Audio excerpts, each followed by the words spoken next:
Assalamualaikum warahmatullahi wabarakatuh. Hai adik-adik sahabat Eksis, bagaimana kabar kalian hari ini? Semoga kalian semua dalam keadaan baik dan sehat. Berjumpa kembali dengan Kak Ella di channel Edukasi Eksis, tempatnya kita belajar dan berbagi wawasan. Pada video kali ini, Kak Ella akan mengajak kalian semua untuk belajar tentang dinasti Bani Umayyah.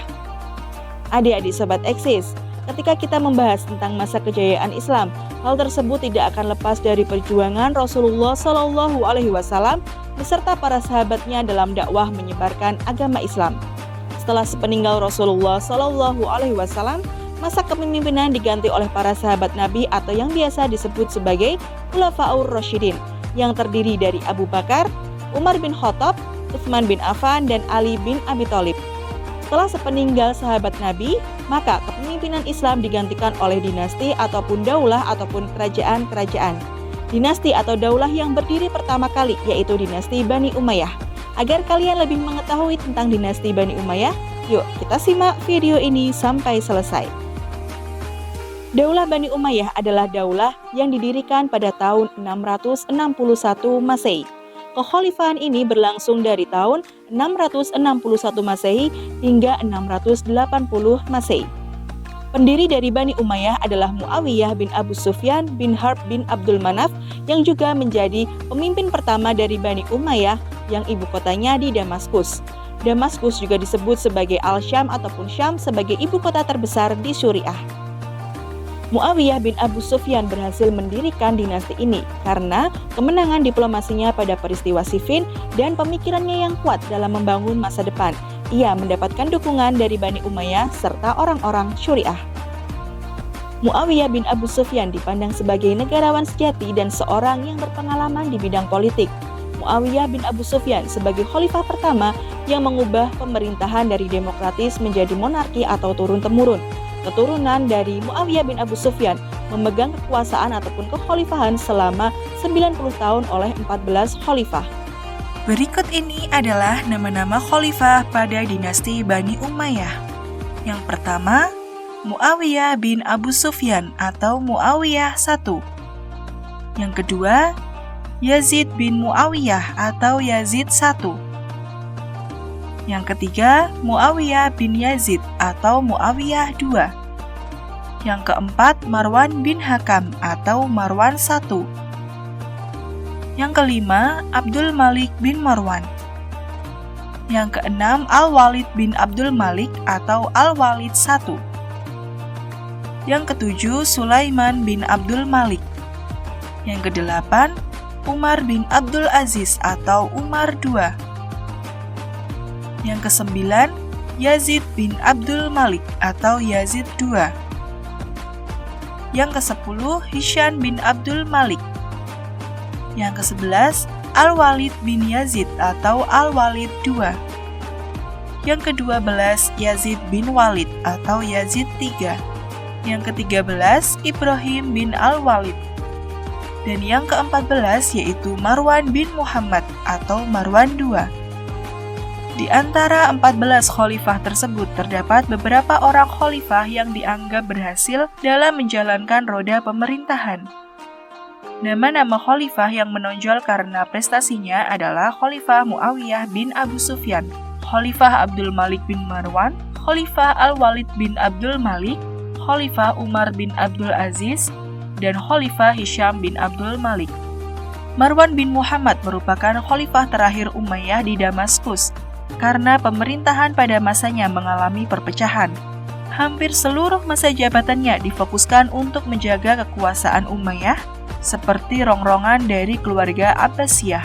Kekuasaannya dikalahkan oleh Abu al-Abbas al-Saffah dari keluarga Abbasiyah dalam sebuah pertempuran di Sungai Zab. Lebih dari 300 orang anggota keluarga Umayyah terbunuh. Marwan bin Muhammad mencari perlindungan di barat, namun akhirnya tertangkap di Sungai Nil. Meninggalnya Marwan menjadi tanda berakhirnya kekuasaan dinasti Bani Umayyah di Damaskus.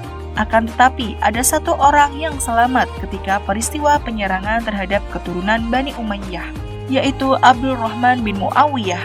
Ia lolos dengan melarikan diri ke Spanyol atau Andalusia. Pemerintahan Islam selanjutnya didirikan di sana atau Andalusia. Adik-adik Sobat Eksis, pada masa dinasti ini, peradaban Islam mengalami banyak kemajuan. Misalnya seperti di bidang militer, tumbuhnya ilmu pengetahuan, dan masih banyak lagi. Masa kejayaan dinasti ini ditandai dengan tata kelola di berbagai bidang, misalnya di bidang pemerintahan, sosial, hukum, ekonomi, agama, hingga pendidikan. Yang pertama, pendidikan. Dinasti Umayyah berjasa besar dalam mengembangkan ilmu pengetahuan. Mereka menjadikan masjid sebagai pusat aktivitas ilmiah, termasuk kajian mengenai syair, sejarah, diskusi, akidah, serta pembelajaran lainnya. Pendidikan Islam telah dikembangkan pada pola yang lebih baik daripada masa sebelumnya. Semarak kajian ilmu di masjid, kutab, serta majelis sastra menjadi tanda perkembangan tersebut.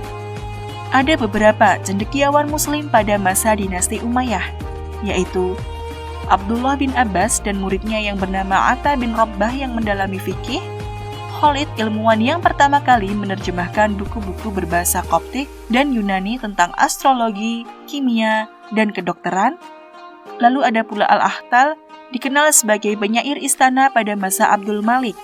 Penyair favorit pada masa Umar bin Abdul Aziz adalah Jarir dan Al-Farazdaq. Yang kedua yaitu keagamaan. Ilmu agama sudah tampak berkembang pada masa pemerintahan Bani Umayyah ini. Banyak ulama yang fokus pada kajian ilmu keagamaan. Imam mazhab yang hidup di masa ini adalah Imam Hanafi atau Abu Hanifah dan Imam Malik bin Anas. Di bidang tasawuf terdapat Hasan al-Basri dan Robi'ah al-Adawiyah. Di bidang hadis terdapat Umar bin Abdul Aziz, sedangkan dalam bidang tafsir terdapat Abdullah bin Abbas dari Madinah, Abdullah bin Mas'ud dari Makkah, Sa'ad bin Zubair dan Mujahid murid Ibnu Abbas. Yang ketiga, sosial. Hubungan antar bangsa Arab Muslim dibuka oleh dinasti ini. Demikian juga hubungan terhadap negara taklukan seperti Mesir, Persia, dan Eropa. Berkat hubungan ini, lahirlah kreativitas baru pada bidang seni dan ilmu pengetahuan. Salah satunya adalah Dome of Rock di Yerusalem. Dome of Rock merupakan salah satu bangunan monumen terbaik pada masa dinasti Umayyah. Yang keempat, ekonomi. Perkembangan ekonomi pada masa Bani Umayyah yaitu jalur perdagangan semakin lancar, dicetaknya mata uang khusus, pengembangan jabatan yang memperluas lapangan pekerjaan, pengumpulan zakat dari pendapatan, pemberian gaji kepada qadhi sebagai sebuah jabatan profesional, dan lain sebagainya. Yang kelima, hukum. Al-Qadha, Al-Hisbah, dan Mazalim merupakan bagian dari pelaksanaan hukum. Al-Qadha adalah badan peradilan yang dipimpin seorang qadhi. Tugasnya adalah membuat fatwa-fatwa hukum dan peraturan sesuai tuntunan Al-Quran, Sunnah, dan ijtihad. Badan ini terbebas dari pengaruh penguasa, terutama dalam menerapkan keputusan hukum terhadap pejabat atau pegawai yang melakukan pelanggaran. Masalah kriminal yang membutuhkan penyelesaian ditangani oleh Badan Al-Hisbah. Badan Al-Mazalim bertugas meninjau kembali kesohihan dan keadilan putusan hukum oleh qadhi. Badan ini lebih tinggi dari Al-Qadha dan Al-Hisbah. Yang keenam, pemerintah. Struktur dan administrasi pemerintahan Bani Umayyah merupakan penyempurnaan dari Khulafaur Rasyidin yang dibentuk Khalifah Umar bin Khattab.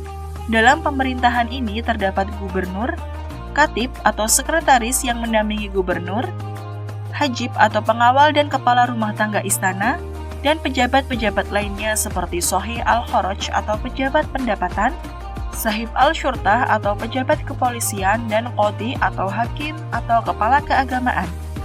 Selain itu, terdapat pula lembaga dan departemen seperti Al-Katib, Al-Hajib, dan Diwan, terbentuk di tingkat pemerintahan pusat. Lembaga Al-Katib terdiri dari Katib Al-Rosail atau Sekretaris Negara, Katib Al-Kharaj atau Sekretaris Pendapatan Negara, Katib Al-Jund atau Sekretaris Militer, Katib Al-Syurtah atau Sekretaris Kepolisian, dan Sekretaris Qadhi atau Panitera. Sedangkan Diwan atau Departemen yang dibentuk adalah Diwan Al-Rosail, yaitu departemen yang mengurusi surat-surat negara dari Khalifah kepada para gubernur atau sebaliknya, Diwan Al-Khotam yaitu lembaga yang meregistrasi dan menyalin semua keputusan khalifah atau peraturan-peraturan pemerintahan yang dikirim oleh daerah. Diwan Al-Kharaj yaitu departemen yang mengelola pendapatan negara. Diwan Al-Barid yaitu layanan pos dan pengiriman informasi berita dari pusat ke daerah dan sebaliknya. Dan yang terakhir yaitu Diwan Al-Jun, yaitu departemen pertahanan yang bertugas mengorganisasi militer. Adik-adik Sobat Eksis, dari dinasti Bani Umayyah kita dapat mengambil hikmah dan pelajaran. Apa ya hikmah dan pelajaran yang bisa kita ambil dari dinasti Umayyah? Yang pertama, mempunyai semangat untuk membela agama, bangsa, dan negara. Yang kedua, menumbuhkan tanggung jawab dalam pelaksanaan tugas. Yang ketiga, mencontoh seorang pemimpin yang dicintai oleh rakyatnya. Yang keempat, menumbuhkan semangat cinta tanah air dan membangun bangsa. Yang kelima, meningkatkan keimanan dan ketakwaan kepada Allah Subhanahu wa Ta'ala. Yang keenam, mencontoh semangat menuntut ilmu. Yang ketujuh, mengembangkan budaya sesuai dengan ajaran Islam. Dan yang kedelapan, yaitu menguatkan persatuan dan kesatuan dengan tidak membeda-bedakan warna kulit, negara, suku, bangsa, dan lainnya. Nah, itulah tadi materi tentang dinasti Bani Umayyah. Semoga dengan materi ini kita dapat mengambil hikmah dan meneladani tentang dinasti Bani Umayyah dalam kehidupan sehari-hari. Cukup sekian dulu ya penjelasan dari Kak Ella. Jangan lupa untuk like, komen, dan share video ini ke teman-teman kalian semua agar teman-teman kalian dapat belajar bersama di channel Edukasi Eksis. Oh iya, jangan lupa juga untuk subscribe channel ini ya. Terima kasih, semoga bermanfaat. Bertemu dengan Kak Ella di video-video selanjutnya. Wassalamualaikum warahmatullahi wabarakatuh.